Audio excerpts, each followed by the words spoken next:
Dear students, मैं दिशा सिवाच आपका online mission classes में आपका स्वागत करती हूँ। आज का हमारा टॉपिक है लाइफ प्रोसेसेस।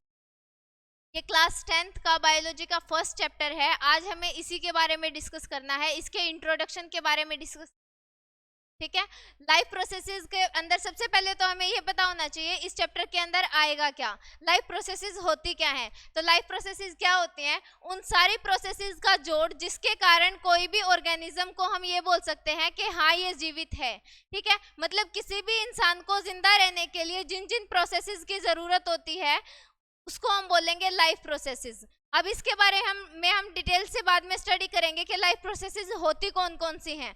ठीक है, सबसे पहले हमें लाइफ प्रोसेस के बारे में शुरू करने के लिए ये पता होना चाहिए कि कोई भी ऑर्गेनिज्म लिविंग है या नॉन लिविंग है, क्योंकि लाइफ प्रोसेसेस तो उसी के अंदर होंगे ना जो जीवित होगा। और हमें अगर यही ना पता हो कि कोई चीज जीवित कैसे है और निर्जीव कब है, तो हम इसके बारे में अच्छे से स्टडी नहीं कर पाएंगे। तो सबसे पहले ये देखते हैं कि कोई भी चीज लिविंग कब होती है और नॉन लिविंग कब होती है। तो लिविंग थिंग्स के अंदर लिविंग थिंग्स वो होती हैं, वो चीजें होती हैं जिसके अंदर कुछ एक ऐसी प्रोसेसेस होती हैं जो नॉन लिविंग थिंग्स के अंदर नहीं होती हैं। तो अब देखते हैं कि वो प्रोसेसेस होती कौन सी हैं। Living things are those who have ability to grow. मतलब लिविंग थिंग्स वो थिंग्स होती हैं, वो ऑर्गेनिज्म होते हैं जिसके अंदर एबिलिटी होती है। मतलब एबिलिटी का मतलब होता है पावर। ठीक है, ऐसे ऑर्गेनिज्म जिसके अंदर ग्रो करने की पावर हो। ठीक है, मतलब ग्रो कैसे करेगा? वो ग्रो करने का मतलब होता है अपने साइज में इंक्रीमेंट करना। ठीक है, अपनी हाइट में इंक्रीमेंट करना, इस तरीके से। तो ये प्रॉपर्टी किसके अंदर होती है? सिर्फ और सिर्फ लिविंग ऑर्गेनिजम्स के अंदर। हम खुद भी देख सकते हैं, जब हम छोटे थे तो हमारी हाइट भी छोटी थी, हाथ भी छोटे थे, पैर भी छोटे थे। बट अब अगर कंपेयर करते हैं उसको 4 साल बाद, 5 साल बाद, 10 साल बाद, तो हम देख सकते हैं कि हमारे इंक्रीमेंट हुई है। किसमें? हाइट में भी हुई है, ठीक है, लेग्स में, हर चीज में इंक्रीमेंट हुई है। ठीक है, तो लिविंग ऑर्गेनिज्म कौन से होते हैं? जिसके अंदर ग्रो करने की एबिलिटी होती है। ठीक है, कौन सी सक्षमता? जिसके अंदर वो अपनी हाइट को इंक्रीज कर सके, अपनी ग्रोथ कर सके। दूसरी चीज ability to respire. Living things के अंदर एक ऐसी प्रॉपर्टी होती है जिसके कारण वो जीवित हैं। अब मान के चलो हमें पता है कि हम जीवित हैं। अगर 1 मिनट के लिए अगर कोई ये बोल दे कि तुम्हें कुछ समय के लिए ना अपनी नाक मुंह बंद करके रखना है, मतलब हम ना अपने अंदर ऑक्सीजन ले सकेंगे ना अपने बाहर कार्बन डाइऑक्साइड छोड़ सकेंगे। तो लिविंग थिंग्स की एक अलग सी प्रॉपर्टी होती है रेस्पायर करने की। नॉन लिविंग थिंग्स के अंदर कोई रेस्पिरेशन नहीं होता। ठीक है, तो लिविंग ऑर्गेनिजम्स के अंदर और क्या प्रॉपर्टीज होती है जिससे किसी भी ऑर्गेनिज्म को हम बता सकते हैं कि हाँ ये लिविंग है? Ability to respond to stimuli. Stimuli का मतलब होता है इन्वायरमेंट का कोई भी चेंज।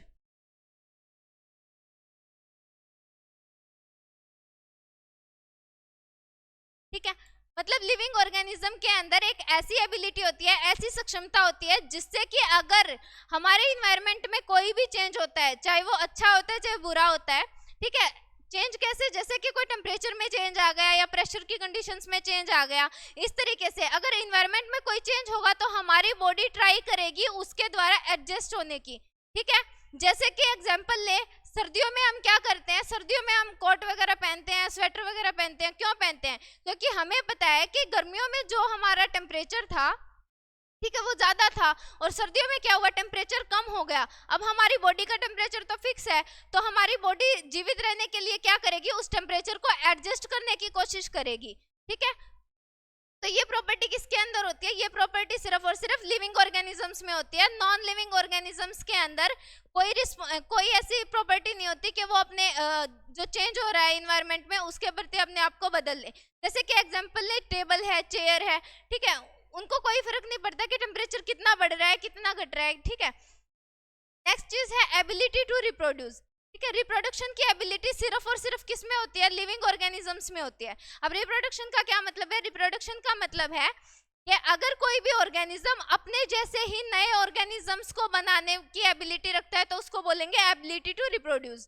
जैसे कि कोई भी टेबल है, चेयर है, वो अपने जैसे नए टेबल चेयर का निर्माण नहीं कर सकती, लेकिन आपने देखा होगा कि आपके पेरेंट्स हैं, उससे फिर आप पैदा हुए हो। ठीक है, ऐसे जनरेशन्स आगे बढ़ती रहती है, तो उसको बोलते हैं एबिलिटी टू रिप्रोड्यूस। अब देखते हैं कि ये जो लिविंग ऑर्गेनिज्म होते हैं इनकी प्रॉपर्टी देख ली हमने कि लिविंग ऑर्गेनिज्म वो होते हैं जिसके अंदर ग्रो करने की एबिलिटी होती है, जो स्टिमुलस के प्रति रिस्पॉन्स कर सकता है, जिसके अंदर रिप्रोड्यूस करने की एबिलिटी होती है, जिसके अंदर रिस्पायर करने की एबिलिटी और होती है, ठीक है, तो उसको बोलेंगे लिविंग ऑर्गेनिज्म। अब इनके कुछ एग्जांपल देके हम अपनी डेली लाइफ में बहुत सारी चीजें देखते हैं, उनमें से देखा होगा कि ये सारी चीजें किस किस के अंदर होती हैं। अब जैसे ह्यूमंस को देख लें, कैट, डॉग, ये सारे के सारे लिविंग ऑर्गेनिजम्स हैं। कैसे बोला लिविंग ऑर्गेनिजम्स हैं? क्योंकि ये ऊपर की कंडीशंस को फॉलो कर रहे हैं, ठीक है। जैसे कि डॉग है, वो क्या करता है, उसकी भी ग्रोथ होती है। जब वो छोटा पपी होता है, उससे पूरा का पूरा जब डॉग बनता है, इसका मतलब उसने ग्रोथ करी है, उसकी हाइट में भी इंक्रीमेंट हुआ है, उसके साइज में भी इंक्रीमेंट हुआ है, ठीक है। दूसरी चीज, क्या वो रिस्पायर करता है? क्या कुत्ता रिस्पायर करता है? हाँ, वो भी गैसेस का अपने एक्सचेंज करता है। दूसरी चीज, ability to respond to stimuli, वो भी क्या करता है, अपने इन्वायरमेंट में कोई भी चेंज होता है तो उसके प्रति अपने आप को एडजस्ट करने की कोशिश करता है, ठीक है। तीसरी चीज, एबिलिटी टू रिप्रोड्यूस, उसके अंदर भी रिप्रोड्यूस मतलब नए ऑर्गेनिजम्स को बनाने की क्षमता होती है, ठीक है। तो इन लिविंग ऑर्गेनिज्म के एग्जांपल क्या क्या हो गए? कैट, डॉग, ह्यूमन, और भी बहुत सारे हैं, जैसे कि ये रहा एलिफेंट रहा, ठीक है, ह्यूमंस हो गए, और भी इस तरीके। दूसरी चीज है नॉन लिविंग थिंग्स। अब ऐसे कैसे पता चल, लिविंग ऑर्गेनिज्म की प्रॉपर्टी तो पढ़ ली, अब नॉन लिविंग ऑर्गेनिज्म क्या होते हैं ये चीज देखनी है। हम हमारे आसपास बहुत सारी ऐसी चीजें देखते हैं, ठीक है, जिसके अंदर ये सारी एबिलिटीज नहीं होती जो लिविंग ऑर्गेनिजम्स के अंदर होती हैं, ठीक है। तो नॉन लिविंग ऑर्गेनिज्म किसके को बोलते हैं? नॉन का मतलब नेगेटिव सेंस में आएगा और लिविंग का मतलब जीव, मतलब जिनके अंदर जीवन नहीं है, तो इनको क्या बोलेंगे? निर्जीव। निर्जीव वस्तुएं कौन सी होती हैं? Non living things are not alive, मतलब नॉन लिविंग थिंग्स जिंदा नहीं होती। They do not have cell to grow and show locomotion. Locomotion का मतलब होता है एक जगह से दूसरी जगह पे जाना, ठीक है, to move one place to another. अब इस बात का क्या मतलब है? नॉन लिविंग थिंग्स होती है ना, उनके अंदर कोई सेल नहीं होती ग्रो करने के लिए। थोड़ी देर पहले पढ़ा था कि लिविंग थिंग्स के अंदर प्रॉपर्टी होती है कि वो अपनी ग्रोथ करती हैं, मतलब उनके अंदर जो छोटी छोटी सेल्स होती हैं वो 1 से 2, 2 से 4, 4 से 8 ऐसे ऐसे डिवाइड करती रहती है। डिवाइड करेंगी तो ऑब्वियस सी बात है सेल्स बढ़ेंगी तो उसका साइज भी बढ़ेगा। लेकिन नॉन लिविंग थिंग्स के अंदर कोई सेल ही नहीं होती, सेल नहीं होगी तो वो डिवाइड भी नहीं करेगी और वो ग्रो भी नहीं करेगी, ठीक है। और उनके अंदर कोई लोकोमोशन भी नहीं होता, मतलब नॉन लिविंग थिंग्स अपनी इच्छा के अनुसार कहीं पे जा भी नहीं सकती। जैसे कि हम है, हमारा मन किया बाहर जाने का, हम बाहर चले गए, ठीक है, मेरा भी बोलने का मन कर रहा है, मैं बोल रही हूँ। लेकिन नॉन लिविंग थिंग्स जो हम अपने आसपास देखते हैं, ठीक है, जैसे टेबल होगी, चेयर होगी, कोई फैन हो गया, इनके अंदर बिल्कुल भी ये एबिलिटी नहीं होती कि जब मन चाहे एक जगह से दूसरी जगह पे जा सके, मतलब ये सेल्फली नहीं जा सकते, कोई और अगर इनके ऊपर एक्सटर्नल फोर्स लगाता है तो ये लोकोमोशन कर सकते हैं। नेक्स्ट है they do not ability to respire. Non living things कभी भी रिस्पायर नहीं करती, मतलब उनके अंदर गैसेस का एक्सचेंज नहीं होता जैसे हमारे अंदर होता है, ठीक है। Have no ability to respond to stimuli, मतलब नॉन लिविंग थिंग्स के को कोई फर्क नहीं पड़ता उनके आसपास में अगर टेम्परेचर बढ़ रहा है या घट रहा है या फिर कोई और भी एडवर्स कंडीशन आ रही है, ठीक है, उनका भी उनको कोई फर्क नहीं पड़ता। जैसे हम टेबल चेयर देखते हैं वो ऐसे ही पड़ी रहती है। They have no ability to reproduce. Non-living things के अंदर ये एबिलिटी नहीं होती, ये सक्षमता नहीं होती कि वो अपने जैसे नए ऑर्गेनिजम्स को या नई थिंग्स को बना सके। They do not undergo metabolism. Metabolism का क्या मतलब होता है? मेटाबॉलिज्म का मतलब होता है जैसे कि हम खाना खाते हैं, ठीक है, उस खाने से हमें एनर्जी मिलती है, तो ये जो प्रोसेस होती है इसको बोलते हैं मेटाबॉलिज्म, ठीक है। जैसे हमने खाना खाया, रेस्पिरेशन के थ्रू हमारे ऑक्सीजन गई, उस ऑक्सीजन ने उस खाने के साथ रिएक्शन कर के जो एनर्जी प्रोड्यूस करी, तो मेटाबॉलिज्म क्या बोल सकते हो आप कि नॉन लिविंग थिंग्स के अंदर मेटाबॉलिज्म जैसी कोई प्रोसेस नहीं होती, मतलब उनके अंदर एनर्जी का प्रोडक्शन करने के लिए कोई भी सिस्टम नहीं है। अब नॉन लिविंग थिंग्स के कौन कौन से एग्जाम्पल हो जाएंगे? जैसे कि चेयर हम अपने आसपास देखते हैं, टेबल देखते हैं, बोर्ड देखते हैं, पेन देखते हैं, ठीक है, इनके अंदर कोई भी ऐसी प्रॉपर्टी नहीं होती जो किसी लिविंग ऑर्गेनिज्म के अंदर होती है। मतलब क्या ये अपने आप ग्रो करती है? अगर ये पेन अगर ये पेन आज इतने साइज का है तो क्या 2 दिन के बाद इसकी हाइट बढ़ जाएगी? नहीं बढ़ेगी। इसका मतलब ये ग्रो नहीं कर सकता। ग्रो नहीं कर सकता तो क्या है? नॉन लिविंग थिंग्स है।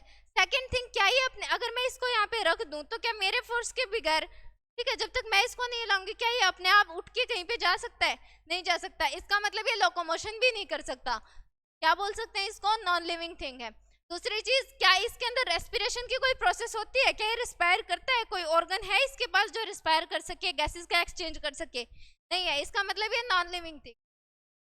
ना ये कोई स्टिमुलाई के प्रति रिस्पॉन्स कर सकता है, ना ये रिप्रोड्यूस कर सकता है। तो लिविंग और नॉन लिविंग के बारे में आ गया समझ।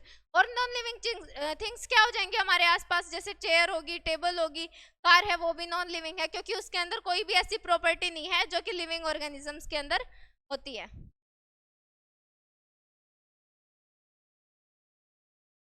ठीक है, अब हमें इसके अंदर इंट्रो तो मिल गया कि हाँ भाई हम इसके बारे में पढ़ना क्या चाहते हैं।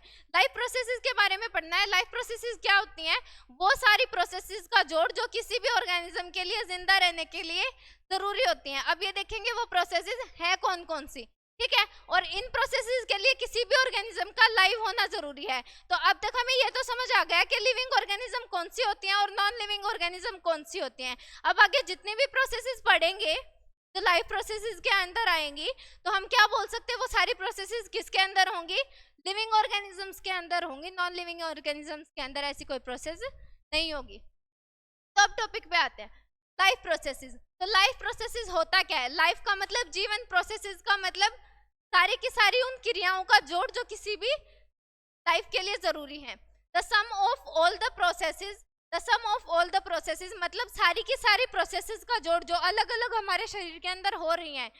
That an organism perform to survive in environment. Environment के अंदर जिंदा रहने के लिए हमें किस किस चीज की जरूरत होती है जिससे कि हम एग्जिस्ट कर सके इन्वायरमेंट में, उन सारी प्रोसेसेस के जोड़ को बोलेंगे लाइफ प्रोसेसेस। अब लाइफ प्रोसेसेस कौन कौन सी होती है? अच्छा एक बात बताओ, अगर मैं किसी को बोलूं कि एक दिन के लिए खाना मत खाओ, ठीक है, तो हो सकता है वो एक दिन के लिए खाना ना खाए तो क्या वो मर जाएगा? नहीं मरेगा। लेकिन अगर अगले दिन फिर से बोलूं कि हाँ भाई आज भी है ना तो खाना मत खाइयो, तो क्या बोलेगा? नहीं ऐसा कुछ नहीं है, मैं नहीं रह सकता अब और ज्यादा भूखा, मेरे को तो खाना खाना है। तो अब उसको खाना क्यों खाना है? क्योंकि उसको जिंदा रहने में डिफिकल्टी हो रही है ना, वो नेचर के साथ में अपना कनेक्शन नहीं बना पा रहा है, ठीक है। अगर उसको खाना नहीं मिलेगा तो उसको एनर्जी नहीं मिलेगी, एनर्जी नहीं मिलेगी तो उसकी एनर्जी खत्म होगी तो वो डेड हो जाएगा, ठीक है। अब इसका मतलब क्या है? लाइफ प्रोसेसेस कौन कौन सी हो जाएंगी? ऐसी एक्टिविटीज जिनके बिना इंसान जिंदा ही नहीं रह सकता। तो ऐसी कौन कौन सी चीजें हैं जिनके बिना जिंदा नहीं रह सकता? न्यूट्रिशन। न्यूट्रिशन का मतलब क्या? हमने बाहर से कोई चीज खाई, ठीक है, बाहर से कोई चीज खाई और उसके यूटिलाइजेशन के, उसके मेटाबॉलिज्म की वजह से हमें एनर्जी मिल रही है, ठीक है। अगर एनर्जी नहीं होगी तो हम सरवाइव नहीं कर सकेंगे। तो न्यूट्रिशन तो क्या है हमारे लिए? इंपॉर्टेंट है जिंदा रहने के लिए। दूसरी चीज ट्रांसपोर्टेशन, ठीक है। अगर मान के चलो हमने खाना खा भी लिया और एनर्जी बन भी गई, ठीक है, खाना खा भी लिया और एनर्जी बन भी गई, लेकिन हमारा पूरा तो बड़ा शरीर है, ऐसा तो है नहीं कि हर एक पार्ट के अंदर ये चीज चलेगी, न्यूट्रिशन वाली नहीं चलेगी, ठीक है। तो इसको ट्रांसपोर्ट कौन करता है? हमारे शरीर में जो एनर्जी बन रही है, ठीक है, किसी भी फॉर्म में, जैसे ग्लाइकोजन के फॉर्म में स्टोर होती है, ग्लूकोज के फॉर्म में हमारे एनर्जी बन रही है, तो उस एनर्जी को हर एक पार्ट तक पहुंचाने की भी तो जरूरत है ना। जैसे कि न्यूट्रिशन की जरूरत तो हमारी फिंगर्स को भी है, पैरों को भी है, हाथों को भी है, सिर को भी है, ठीक है, बालों को, हर एक चीज को न्यूट्रिशन की जरूरत है हमारी बॉडी को। तो ट्रांसपोर्ट करने का काम कौन करेगा? हमारी बॉडी में जो ट्रांसपोर्टेशन सिस्टम है वो करेगा। नेक्स्ट है रेस्पिरेशन, ठीक है। अगर मान के चलो हमें कुछ देर के लिए बोला जाए कि तुम सांस मत लो, ठीक है, तो सांस नहीं लेंगे तो क्या जिंदा रह जाएगा? आपने ऐसे करके देखते हैं ना, नाक बंद करके देखते हैं, तो कुछ टाइम के बाद क्या होता है? दम घुटना शुरू हो जाता है, ठीक है। तो इसका मतलब ये भी एक ऐसी चीज है जिसके बिना हम जीवित नहीं रह सकते। चौथी चीज है एक्सक्रीशन। एक्सक्रीशन का मतलब होता है, अब देखो अगर हमने कोई चीज खाई है और उससे हमें एनर्जी मिल रही है, एक चीज याद रखना, दुनिया में कोई भी रिएक्शन होती है, ठीक है, कोई भी काम होता है तो उसका कोई ना कोई बाई प्रोडक्ट जरूर निकलता है, ठीक है। जैसे कि हम सांस ले रहे हैं, ठीक है, अगर हमने पूरी की पूरी हवा ली है, उसमें से ऑक्सीजन अगर शरीर ने यूज कर ली तो वहां से कोई ना कोई एक्सक्रीशन का भी बाई प्रोडक्ट, मतलब एक्सक्रीशन के रूप में कोई ना कोई बाई प्रोडक्ट वहां आता होगा। जैसे कि हम मोस्टली कार्बन डाइऑक्साइड को एक्सक्रीट आउट करते हैं सांस लेते टाइम, ठीक है। वैसे ही जैसे हम खाना खाते हैं तो उसके अंदर अब ये तो है नहीं कि सारा का सारा यूटिलाइज हो जाएगा, उसके अंदर बहुत सारे जितने न्यूट्रिएंट्स हमें चाहिए हैं वो रिएक्शंस हो करके डाइजेस्टिव सिस्टम के थ्रू तो डाइजेस्ट करके जो एनर्जी है हमारे शरीर में आ जाएगी और उससे कोई वेस्ट प्रोडक्ट तो उससे भी जनरेट होगा, ठीक है। तो जितनी भी कोई प्रोसेसेस होते हैं हमारे शरीर में उसका कोई ना कोई बाई प्रोडक्ट तो निकलता ही है। तो बाई प्रोडक्ट को हम क्या बोलेंगे? एक्सक्रीशन। एक्सक्रीशन क्या होता है? एक तरीके से एक प्रोसेस होती है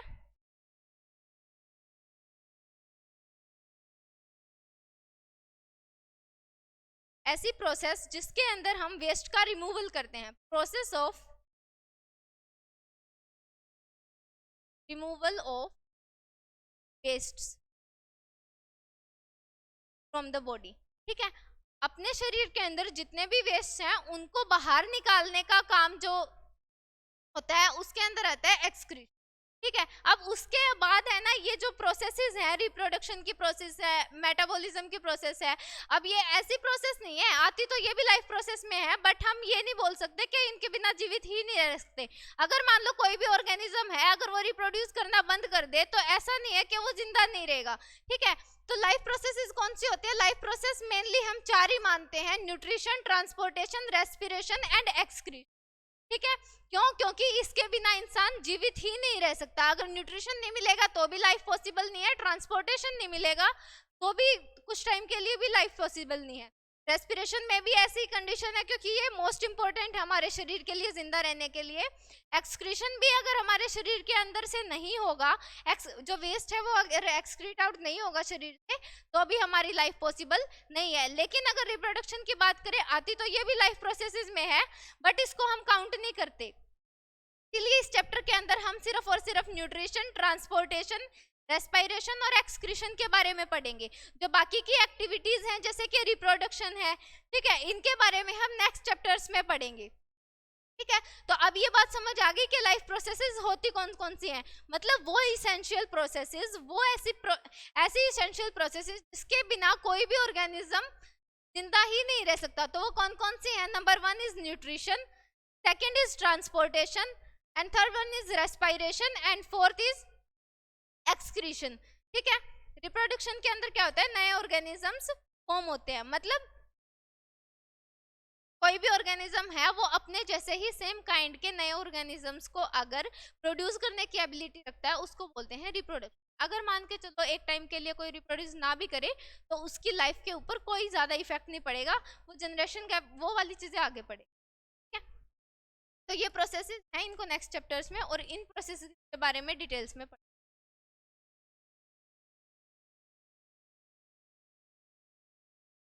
अब है a process to transfer a source of energy from outside. अब जो हमने 4 प्रोसेसेस देखी थी ना लाइफ के लिए इंपॉर्टेंट थी, उनके बारे में डिटेल स्टडी तो हम आगे करेंगे क्योंकि ये इंट्रोडक्शन का पार्ट है, तो इसके अंदर हम थोड़ा थोड़ा जान लेते हैं कि वो चीज होती क्या है रिटर्न में, ठीक है। तो आप नोट डाउन कर सकते हो, a process to transfer a source of energy, ठीक है, a process to transfer a source of energy from outside the body of a organism which we call as food to the inside, a process is commonly called as nutrition. अब इसका क्या मतलब है? देखो, अगर हमने कुछ भी उठाया और कुछ भी खा लिया उसको हम फूड नहीं बोल सकते, ठीक है। न्यूट्रिशन हमें किससे मिलेगा? जो न्यूट्रिशियस फूड होगा। अब फूड किसको बोलते हैं? फूड हम किसे बोलेंगे? कोई भी वो चीज, ठीक है, पूरे इन्वायरमेंट में कोई भी वो चीज जो हमारे शरीर के अंदर हमें एनर्जी प्रोवाइड कर रही है उसी को हम फूड बोलेंगे। अगर मान के चलो ये पेन है, कोई खाने लग जाए, क्या इससे कोई एनर्जी मिलेगी? तो हम इसे फूड नहीं बोल सकते, ठीक है। तो a process of transfer of source of energy, मतलब हम कोई सोर्स ऑफ एनर्जी ट्रांसफर कर रहे हैं। ये नहीं है कि कोई भी चीज उठाई और खा ली, नहीं, ऐसी चीज जो हमें एनर्जी देगी अंदर लेने के बाद, ठीक है, उसी को हम क्या बोलेंगे? फूड बोलेंगे। और ये फूड हमें कहाँ से मिलता है? एक्सटर्नली मिलता है, मतलब बाहर से मिलता है, ठीक है। The process is commonly called nutrition. अब इसका मतलब क्या है? हमने कोई भी भोजन लिया जिसके अंदर बहुत सारे न्यूट्रिएंट्स थे और हमारे शरीर में वो न्यूट्रिएंट्स जा करके एनर्जी का प्रोडक्शन कर रहे हैं, एनर्जी प्रोवाइड कर रहे हैं हमें, तो हम उसे क्या बोलेंगे कि ये न्यूट्रिशियस फूड है, ठीक है, उसे हम बोलेंगे न्यूट्रिशन। तो न्यूट्रिशन की डेफिनेशन सबको पता चली कि एक ऐसी प्रोसेस जिसके द्वारा हम कोई भी सोर्स ऑफ एनर्जी लेते हैं बाहर से और उसके कारण हमें एनर्जी मिलती है, तो उसे बोलेंगे न्यूट्रिशन। सेकेंड है life on earth depend on the carbon based molecules, most of these food sources are carbon based. ठीक है, हम सारा दिन जो भी चीजें खाते हैं ना, मोस्टली क्या खाते हैं, मोस्टली तो चपाती ही खाते हैं, रोटी खाते हैं। ठीक है, और भी बाकी दुनिया में जितनी भी चीजें हैं वो हम मोस्टली एनर्जी के लिए कार्बन बेस्ड चीजें खाते हैं। ठीक है, मतलब उनके अंदर कार्बन तो होगा ही। अब आपको केमिस्ट्री में आपने पढ़ा होगा कि कार्बन क्या है, एक एलिमेंट है। ठीक है, तो life depend on earth on carbon based molecules. हम कैसे मॉलिक्यूल्स को ग्रैंड करते हैं, जिसके अंदर कार्बन की अधिकता ज्यादा होती है, क्योंकि इसके अंदर से हमें एनर्जी ज्यादा मिलती है। ठीक है, most of these food sources are also carbon based. ठीक है, अब जैसे कि हम यहाँ देख रहे हैं खाने में क्या क्या खाते हैं, बहुत सारे फ्रूट्स भी खाते हैं, रोटी भी खाते हैं, सब्जियां भी खाते हैं। ठीक है, जैसे कि फ्रूट्स हो गए, कोई सब्जियां होगी, वेजिटेबल्स हो गए। ठीक है, तो ये सारे के सारे किस पे बेस्ड हैं, ये सारे के सारे कार्बन बेस्ड हैं। जैसे हमें पता है कि हमारे शरीर में जो एनर्जी जाती है, ठीक है, जो एनर्जी जाती है वो ग्लूकोज की फॉर्म में जाती है ना, ग्लूकोज की फॉर्म में जाती है। ग्लूकोज भी क्या है, ग्लूकोज भी एक कार्बन बेस्ड मॉलिक्यूल ही है। इसका फॉर्मूला होता है C6H12O6। ये भी क्या है, क्योंकि इसके अंदर ये कार्बन आ गया तो ये भी कार्बन बेस्ड मॉलिक्यूल है। और कार्बन बेस्ड मॉलिक्यूल बना कैसे होगा, जब कार्बन के कोई ना कोई कंपाउंड्स हमने खाए होंगे, कोई ना कोई इंग्रेडिएंट लिया होगा, इसी से ये कार्बन बेस्ड मॉलिक्यूल मिल रहे। अब नेक्स्ट है the process of acquiring oxygen from outside the body. ठीक है, हमें क्या किया, एक्वायर की मतलब ग्रहण की, हमने ली, क्या लिया, the process of acquiring oxygen from outside the body. हमारी बॉडी के बाहर, ठीक है, हमारी बॉडी के बाहर से मतलब इन्वायरमेंट से जब हम ऑक्सीजन को अपने अंदर लेते हैं and use it in the process of breakdown of food sources. ठीक है, और उसको ग्राइंड करके जब हमने कोई चीज खाई होती है, कोई न्यूट्रिशियस फूड खाया होता है, उसके ऑक्सीडेशन में जब उसकी हेल्प लेते हैं, ठीक है, उसका यूटिलाइजेशन करते हैं for the cellular need that we call as respiration. तो रेस्पिरेशन क्या होता है, रेस्पिरेशन सांस का अंदर लेना और बाहर करना नहीं होता, उसको बोलते हैं इनहेलेशन और एक्सहेलेशन। इनहेल करना मतलब हवा का अंदर लेना, ठीक है, एक्सहेल करने का मतलब हवा को बाहर छोड़ना। बट रेस्पिरेशन क्या है, रेस्पिरेशन वो प्रोसेस है जिसके द्वारा हम ऑक्सीजन को अपने शरीर में लेते हैं और जो हमारे अंदर फूड पार्टिकल्स होते हैं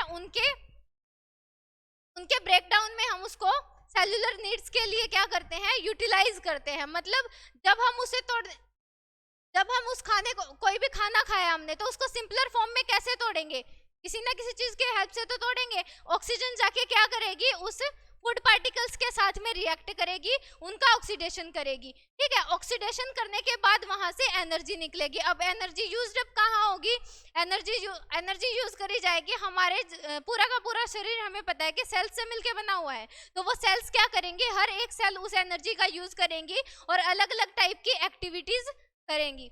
ठीक है, तो हम जो भी लोकोमोशन कर रहे हैं या फिर एक्सक्रीशन कर रहे हैं, कोई भी एक्टिविटी कर रहे हैं, कोई भी लाइफ प्रोसेस कर रहे हैं, इवन जब हम बैठे होते हैं उस टाइम पे भी हमारे जितने भी सेल्स हैं वो एनर्जी का यूज अप कर रही होती है।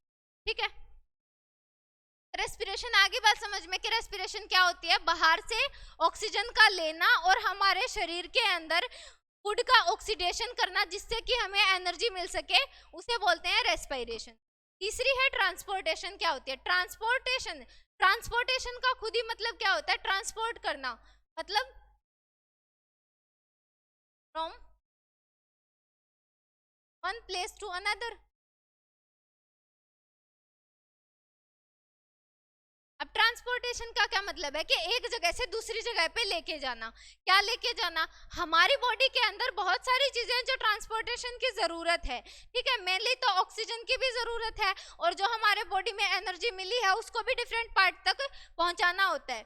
ठीक है, तो ट्रांसपोर्टेशन क्या होता है, transportation system for carrying food and oxygen from one place to another in the body. हमारे शरीर के अंदर ही फूड का और ऑक्सीजन का एक जगह से दूसरी जगह पर लेके जाना क्या होता है, ट्रांसपोर्टेशन। ट्रांसपोर्टेशन के सिस्टम के अंदर क्या आता है, जैसे कि हार्ट आ गया। ठीक है, हार्ट क्या करता है, ब्लड को पंप करने का काम करता है। ब्लड को पंप करने का क्या मतलब है, ब्लड को इकट्ठा करके पूरे शरीर में पहुंचाता है। तो इसका मतलब क्या है, वो ट्रांसपोर्ट कर रहा है ना, एक जगह से दूसरी जगह पे ब्लड को पहुंचा रहा है। तो वो किसके अंदर आ गया, ट्रांसपोर्टेशन सिस्टम के अंदर आ गया, ठीक है,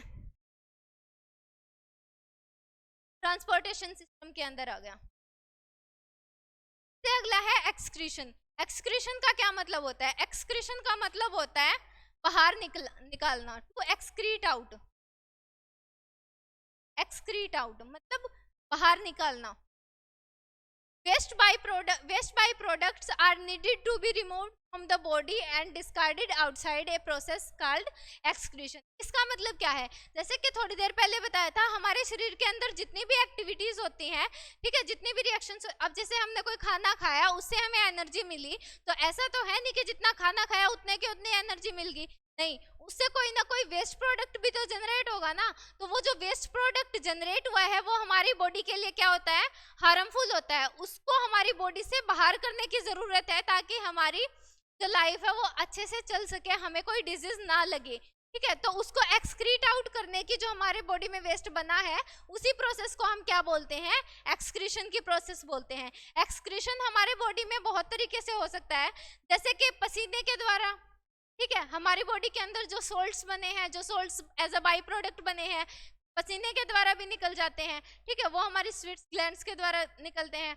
दूसरी चीज, जब हम रोते हैं तो उस टाइम पे क्या है, कई बार है ना, देखो टेस्ट किया होगा तो कभी रोते रोते पानी मुंह में आ गया होगा ना, तो देखा होगा उसका नमकीन सा टेस्ट होता है, मतलब वो सॉल्टी। तो के द्वारा भी क्या होता है, एक्सक्रीशन होता है, ठीक है। टीयर्स के थ्रू भी हमारे जो वेस्ट साल्ट्स वगैरह हैं, ज्यादा सोल्ट्स हैं, वो बाहर निकल जाते हैं। और जैसे कि यूरिन के रूप में, ठीक है, और एक्सक्रीटा के रूप में, तो फीकल मैटर के रूप में, तो हमारा एक्सक्रीशन ऐसे होता है, ठीक है। ये थी सारी की